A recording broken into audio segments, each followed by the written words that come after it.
High, good morning. তো ঘুম থেকে উঠে পড়েছি।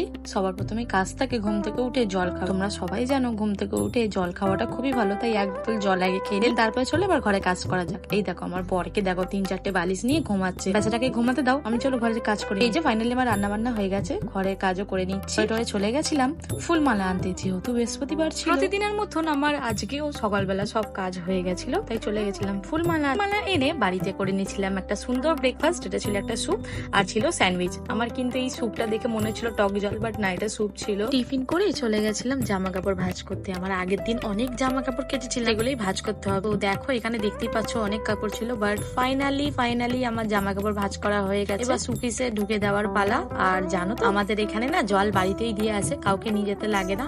এই দেখো তোমাদের ওখানে এই ব্যবস্থাটা হয়েছে কিনা বলো। আমাদের এটা প্রায় অনেক বছর ধরে হয়ে গেছে, তাও আজ প্রথমবার দেখালাম তোমাদের। জল নেওয়ার পরে চলে গেছিলাম স্নান করতে, স্নান টান করে পুজো দিয়ে দিলাম। আর লাঞ্চে তোমরা দেখতে পাচ্ছ কি করেছি। তো ভিডিওটা যদি তোমাদের ভালো লেগে থাকে একটা লাইক করে দিও। বাই।